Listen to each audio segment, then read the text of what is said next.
அனைவருக்கும் என் இனிய வணக்கங்கள். இந்த சிறிய பதிவில் சிவராத்திரி விரதம் இருக்கும் முறையை பார்ப்போம். சிவராத்திரி விரதம் இருக்க விரும்புபவர்கள் அதிகாலையிலேயே தூய நன்னீரில் நீராடி, தூய உடை உடுத்தி, நெற்றியில் திருநீர் அணிந்து, சிவனுக்குரிய மந்திரமான ஓம் நமச்சிவாய என்ற பஞ்சாட்சர மந்திரத்தை ஜபிக்க வேண்டும். பின்னர் கோயிலுக்கு சென்று 4 கால பூஜையிலும் கலந்து கொள்ள வேண்டும்.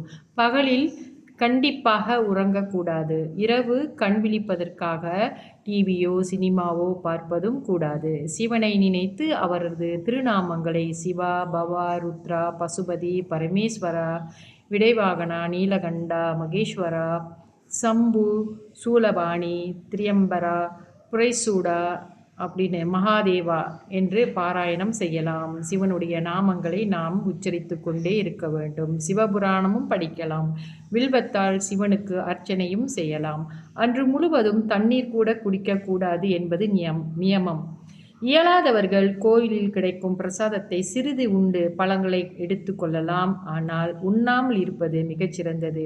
ஆனால் இந்த நோய் சம்மந்தமாக இருக்கிறவங்க, டயபெட்டிக் ப்ராப்ளம், இந்த மாதிரி எதுவும் பிரச்சனை உள்ளவங்க கட்டாயமாக மருந்து எடுப்பதற்காக இந்த உணவுகளை எடுத்துக்கொள்ளத்தான் வேண்டும்.